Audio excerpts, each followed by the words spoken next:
Hello everyone, स्वागत है आपका सोनिया टीचिंग क्लासेस में। कैसे हैं आप सब? आई होप अच्छे होंगे। चलिए स्टार्ट करते हैं आज के वीडियो को। फ्रेंड्स, आज के इस वीडियो में मैंने पर्यावरण अध्ययन के 30 क्वेश्चन लिए हैं जो कि रीड 2025 के लिए बहुत ज़्यादा इम्पॉर्टेंट है।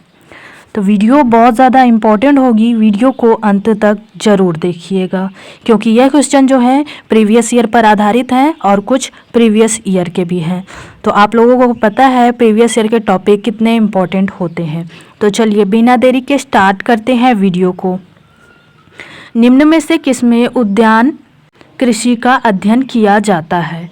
बॉटनी में, हॉर्टिकल्चर में, जियोलॉजी में या एनाटॉमी में? आप लोग भी फ्रेंड्स आंसर देने की कोशिश करिएगा और आपके 30 में से कितने आंसर सही होंगे लास्ट में कमेंट बॉक्स में ज़रूर बताइएगा। तो इस प्रश्न का सही आंसर है ऑप्शन ख। उद्यान कृषि को हॉर्टिकल्चर कहा जाता है। क्या कहा जाता है? हॉर्टिकल्चर। और इसी से संबंधित कुछ और समझिए।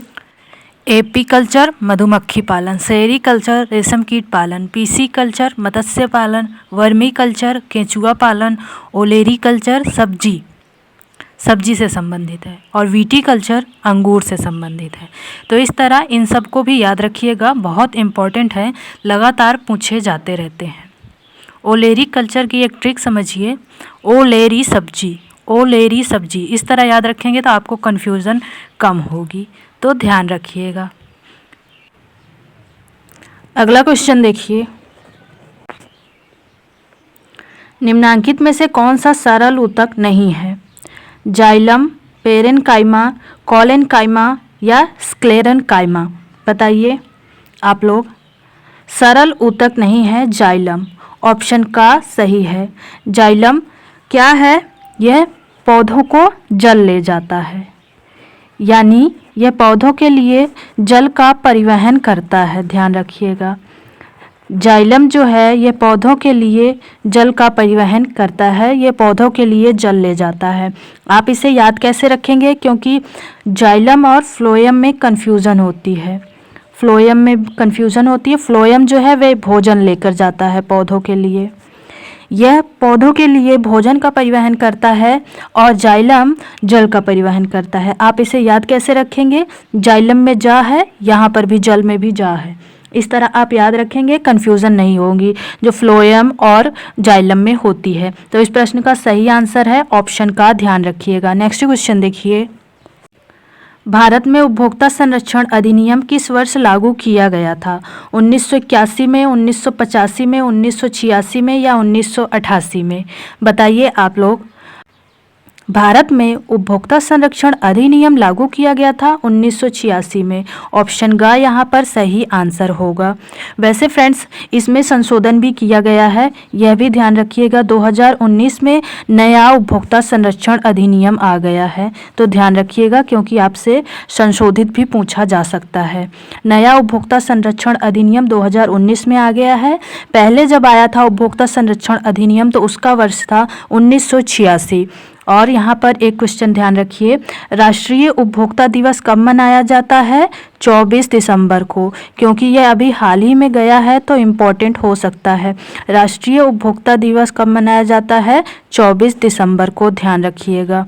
24 दिसंबर को राष्ट्रीय उपभोक्ता दिवस मनाया जाता है। इस प्रश्न का सही आंसर है ऑप्शन ग। अगला क्वेश्चन देखिए। विशिष्ट से सामान्य का सिद्धांत में से किसमें प्रयोग होता है? विश्लेषण विधि में, स्वतः शोध विधि में, संश्लेषण विधि में या आगमन विधि में? बताइए इनमें से किस में विशिष्ट से सामान्य का सिद्धांत का प्रयोग होता है? विशिष्ट से सामान्य का सिद्धांत का प्रयोग होता है आगमन विधि में। ऑप्शन घ यहाँ पर सही आंसर होगा। आगमन विधि का नियम क्या है? उदाहरण से नियम की ओर। इसका नियम है उदाहरण से नियम की ओर, ध्यान रखिएगा। आगमन विधि का नियम है उदाहरण से नियम की ओर। अब यहाँ पर एक ट्रिक समझिए, आगमन में भी आ रहा है ना, आप ध्यान से देखेंगे ऊ यहाँ पर बना है, ऊ बना है तो उदाहरण में भी ऊ बना है, ध्यान रखिएगा। कन्फ्यूज़न बहुत होती है आगमन और निगमन में। आगमन में सबसे पहले उदाहरण आएगा, यहाँ पर उ बना है, यहाँ पर भी उ बना है, तो उदाहरण क्या है, उदाहरण विशिष्ट होता है। तो इस तरह ध्यान रखिएगा, इसमें जिस सिद्धांत का प्रयोग होता है वह है विशिष्ट से सामान्य की ओर। और आगमन विधि दी किसने है, अरस्तु ने दी है। किसने दी है, अरस्तु ने। इसके जनक का भी नाम पूछा जा सकता है, ध्यान रखिएगा। तो यहाँ पर सही आंसर है ऑप्शन घ। अगला क्वेश्चन देखिए, भारत में बाल विवाह निरोध अधिनियम किस वर्ष पारित किया गया था। भारत में बाल विवाह निरोध अधिनियम किस वर्ष पारित किया गया था। फ्रेंड्स आप लोग भी आंसर दीजिएगा, जैसा कि मैंने आपको पहले ही बता दिया। फ्रेंड्स अगर आप लोगों को इस वीडियो की पीडीएफ चाहिए तो टेलीग्राम चैनल का लिंक मैंने डिस्क्रिप्शन में दे दिया, आप लोग वहां पर ज्वाइन हो जाइए, पीडीएफ मिल जाएगी। तो इस प्रश्न का सही आंसर है ऑप्शन का। 2006 में भारत में बाल विवाह निरोध अधिनियम पारित किया गया था, ध्यान रखिएगा, ऑप्शन का यहाँ पर सही है। अगला क्वेश्चन देखिए, मगरमच्छ प्राणी जगत के किस संवर्ग का हिस्सा है। पक्षी, सरीसृप, जलचर या स्थलचर, बताइए। मगरमच्छ जो है वह प्राणी जगत के सरीसृप वर्ग का हिस्सा है, सरीसृप वर्ग का हिस्सा है, ऑप्शन ख यहाँ पर सही आंसर होगा, ध्यान रखिएगा। और मगरमच्छ जो है वह उभयचर प्राणी है, उभयचर प्राणी है, इसे भी ध्यान रखिएगा मगरमच्छ। तो ऑप्शन ख यहाँ पर सही आंसर होगा। अगला देखिए, उदयपुर तथा भीलवाड़ा जिले में मिलने वाले खनिज हैं जस्ता, सीसा, चांदी या तांबा। जस्ता, जिप्सम, गार्नेट एवं सोना।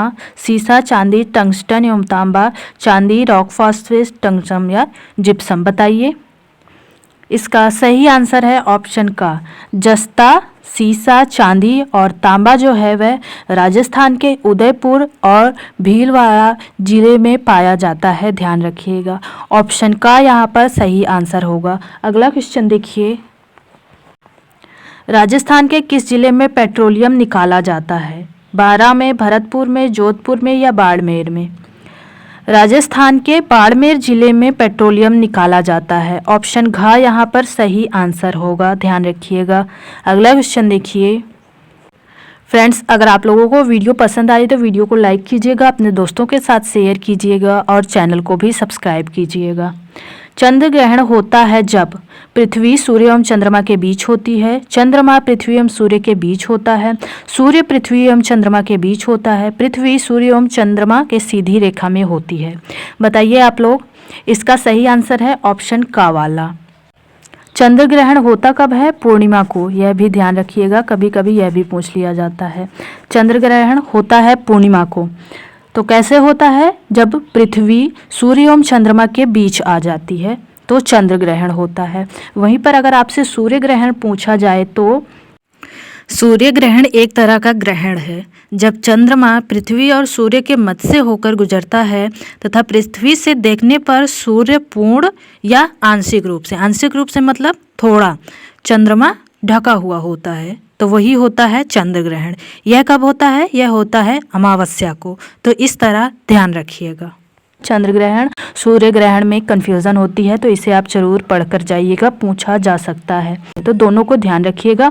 ऑप्शन का यहाँ पर सही आंसर है। नेक्स्ट क्वेश्चन देखिए, सूर्य नगरी के नाम से जाना जाता है जयपुर, जैसलमेर, बाड़मेर या जोधपुर। सूर्य नगरी के नाम से जाना जाता है जोधपुर, ऑप्शन घ यहाँ पर सही आंसर है। जयपुर क्या है, गुलाबी शहर है, ध्यान रखिएगा। जयपुर को गुलाबी शहर बोला जाता है ना, जयपुर को गुलाबी शहर बोला जाता है। सूर्य नगरी है जोधपुर, ध्यान रखिएगा, ऑप्शन घ सही होगा। अगला क्वेश्चन देखिए, राजस्थान के कौन से समुदाय के लिए वन एवं वन्य प्राणी उनके धार्मिक अनुष्ठान का भाग बन जाते हैं। गुर्जर, सहरिया, विश्नोई या मीणा, बताइए। इसका सही आंसर है विश्नोई। राजस्थान के विश्नोई समाज के लिए वन एवं वन्य प्राणी उनके धार्मिक अनुष्ठान का भाग बन जाते हैं, ऑप्शन ग यहाँ पर सही आंसर होगा, ध्यान रखिएगा। अगला क्वेश्चन देखिए, विज्ञान प्राकृतिक विषय का व्यवस्थित ज्ञान एवं धारणाओं के मध्य संबंधों का तार्किक अध्ययन है जिनमें ये विषय व्यक्त होते हैं। उपरोक्त विज्ञान की परिभाषा किसने दी है। W.C. डेम्पियर ने, B.S. ब्लूम ने, कार्ल पावर ने, J.W. यन सुलिवन ने। बताइए किसने दी है? यह परिभाषा दी है WC डेम्पियर ने। ऑप्शन का यहाँ पर सही आंसर है। परिभाषा भी मोस्ट इम्पॉर्टेंट रहती है, तो आप लोग इसे ध्यान रखिएगा। फ्रेंड्स, वीडियो छोटी ही है तो वीडियो को आप 1-2 बार देखेंगे, उसके बाद मैं PDF टेलीग्राम चैनल पर डाल दूंगी, उससे आप प्रैक्टिस करेंगे तो यह क्वेश्चन आपको 100% याद हो जाएंगे और आपको पता भी नहीं चलेगा। जब आप एग्जाम में जाएंगे तो ये खुद ब खुद याद आ जाएंगे। आपको पता नहीं रहेगा कि मुझे इतने सारे क्वेश्चन याद हो गए हैं, लेकिन जब एग्जाम हॉल में जाएंगे तब पता चलेगा कि हाँ, मुझे इतने सारे क्वेश्चन याद हो गए हैं। तो अगला क्वेश्चन देखिए, राष्ट्रीय पशु है मोर, शेर, बाघ या चिंकारा? राष्ट्रीय पशु है बाघ। ऑप्शन ग यहाँ पर सही आंसर है। चिंकारा जो है ये राजस्थान का राज्य पशु है, ध्यान रखिएगा। राजस्थान का राज्य पशु है चिंकारा। और राजस्थान में 2 राज्य पशु हैं, एक तो है जंगली, एक तो है जंगली। जंगली कौन है? जंगली है चिंकारा, जंगली है चिंकारा। और पालतू कौन है?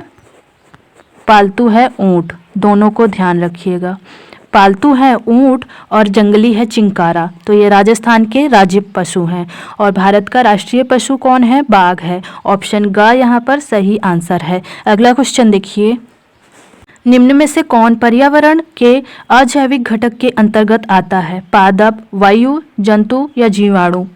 अजैविक घटक पूछा गया है। अजैविक घटक मतलब जिसमें जीव नहीं होता, यानी जिसमें जीवन नहीं होता, वह है अजैविक घटक। तो पादप में जीवन होता है, वायु में होता है, नहीं होता। ऑप्शन ख सही है। जंतु होता है, जीवाणु होता है। तो ऑप्शन ख यहाँ पर सही आंसर है। अजैविक घटक का मतलब जिसमें जीव नहीं होता, ध्यान रखिएगा। अगला क्वेश्चन देखिए, कौन सी गैस ग्लोबल वार्मिंग के लिए उत्तरदायी है? नाइट्रोजन, मीथेन, कार्बन डाइऑक्साइड या सल्फर डाइऑक्साइड? ग्लोबल वार्मिंग के लिए जो गैस उत्तरदायी है वह है कार्बन डाइऑक्साइड। ऑप्शन ग यहाँ पर सही आंसर है।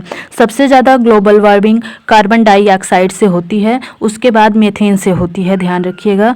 सर्वाधिक होती है CO2 से, उसके बाद मीथेन। तो ऑप्शन ग यहाँ पर सही आंसर होगा। अगला क्वेश्चन देखिए, ऊन प्राप्त होती है भेड़, ऊंट एवं याक के बालों से, भेड़, शेर एवं ऊंट के बालों से, ऊंट, हाथी एवं खरगोश के बालों से, गाय, बकरी एवं भेड़ के बालों से?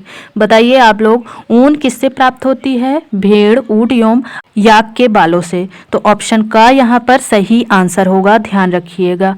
अगला क्वेश्चन देखिए, पर्यावरण अध्ययन के अधिगम का सिद्धांत कौन सा है? आवश्यकता का सिद्धांत, उपयोगिता का सिद्धांत, जीवन से संबंधित होने का सिद्धांत या ये सभी? तो यहाँ पर सही आंसर होगा ये सभी। पर्यावरण अध्ययन के अधिगम का सिद्धांत है आवश्यकता का सिद्धांत, उपयोगिता का सिद्धांत, जीवन से संबंधित होने का सिद्धांत। तो ये सभी सिद्धांत पर्यावरण अध्ययन के लिए आवश्यक हैं, तो इसलिए ऑप्शन घ सही है, ध्यान रखिएगा। अगला देखिए, निम्नलिखित में से कौन सा प्राथमिक स्तर पर विज्ञान शिक्षण का वांछित उद्देश्य है? विज्ञान के तथ्यों और सिद्धांतों एवं इनके अनुप्रयोगों को जानना, प्राकृतिक जिज्ञासा, सौंदर्यपरकता की अनुभूति तथा विज्ञान एवं प्रौद्योगिकी की सृजनात्मकता का पोषण, ईमानदारी, सत्यनिष्ठा और सहयोग के मूल्यों को आत्मसात करना या उपर्युक्त सभी? तो इसका सही आंसर होगा उपर्युक्त सभी। ऑप्शन घ यहाँ पर सही आंसर है, क्योंकि प्राथमिक स्तर पर विज्ञान शिक्षण के ये सभी उद्देश्य हैं, इसलिए विज्ञान का शिक्षण बहुत आवश्यक है। तो इस आधार पर उपर्युक्त सभी इसका सही आंसर होगा, ऑप्शन घ सही है। अगला देखिए, अगला क्वेश्चन है, प्रयोजना विधि में कितने मुख्य सोपान प्रयुक्त होते हैं? 4, 3, 8, 6?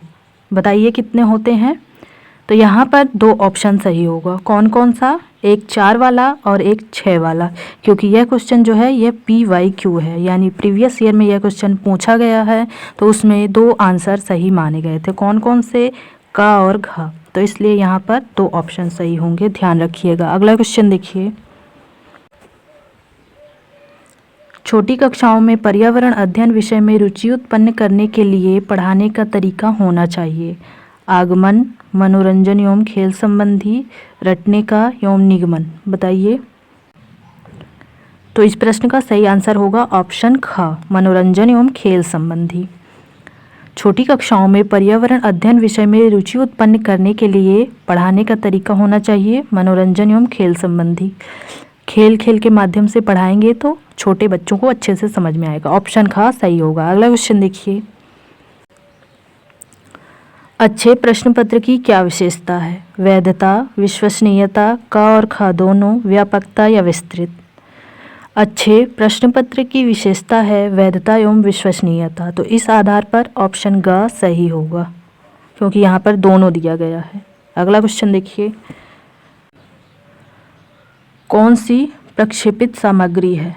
बुलेटिन बोर्ड, OHP प्रतिमान या फ्लैनल बोर्ड?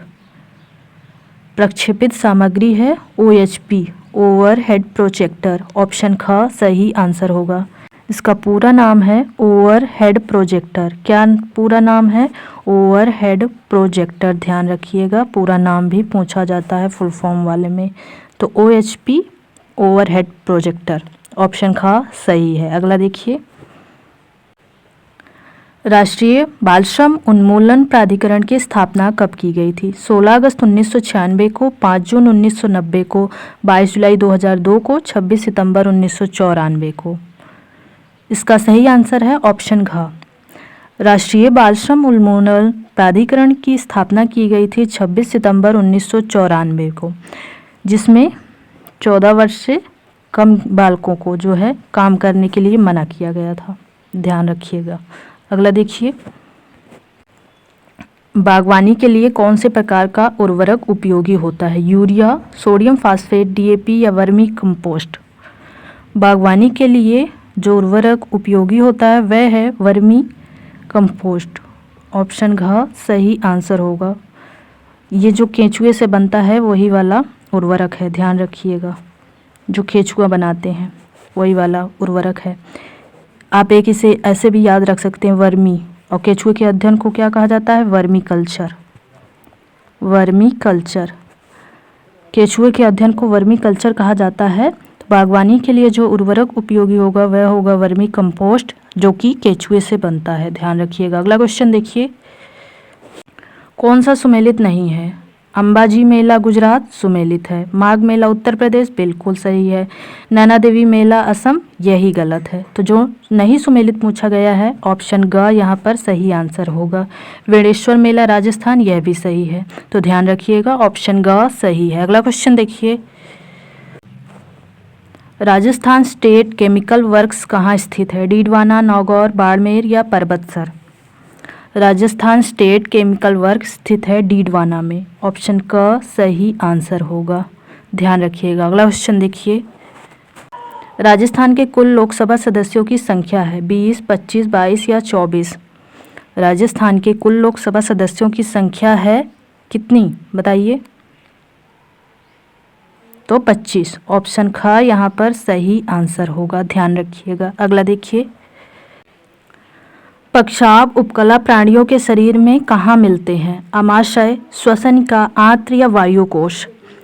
पक्षाभ उपकला प्राणियों के शरीर में मिलते हैं श्वसनिका में। ऑप्शन ख यहाँ पर सही आंसर होगा। ध्यान रखिएगा। अगला क्वेश्चन देखिए, निम्नलिखित में से कौन सा पत्थर राजस्थान के घरों में फर्श बनाने के लिए उपयोग में नहीं लिया जाता है? नहीं पर ध्यान दीजिएगा। संगमरमर, कोटा स्टोन, घिया पत्थर या सैंडस्टोन? जो पत्थर राजस्थान में घर के फर्शों को बनाने के लिए उपयोग में नहीं लिया जाता वह है घिया पत्थर, जिसे सेलखड़ी भी कहते हैं। बाकी सभी उपयोग में लिए जाते हैं। ऑप्शन ग यहाँ पर सही आंसर है। अगला क्वेश्चन देखिए, कौन सा सुमेलित नहीं है? इनमें से बताइए कौन सा सुमेलित नहीं है। और यह आपके लिए अभ्यास प्रश्न होगा। जिसका भी आंसर सही होगा उसे मैं कमेंट बॉक्स में पिन कर दूंगी। आप लोग बताइएगा इनमें से कौन सा सुमेलित नहीं है। कमेंट बॉक्स में इसका आंसर जरूर बताइएगा। जिसका सही होगा उसे मैं पिन कर दूंगी, जैसा कि मैंने कहा। तो फ्रेंड्स, आपको यह वीडियो कैसे लगा कॉमेंट सेक्शन में जरूर बताइएगा। वीडियो पसंद है वीडियो को लाइक कीजिए, अपने दोस्तों के साथ शेयर कीजिए और ऐसे ही इंटरेस्टिंग वीडियोज़ देखने के लिए चैनल को जरूर सब्सक्राइब कीजिए। फ्रेंड्स, मैं रीट 2025 की तैयारी चैनल पर फ्री में करा रही हूँ, तो आप लोग सभी वीडियोस को ज़रूर देखिएगा। रोज़ मैं एक वीडियो अपलोड करती हूँ। थैंक यू फ्रेंड्स, मिलते हैं नेक्स्ट वीडियो में।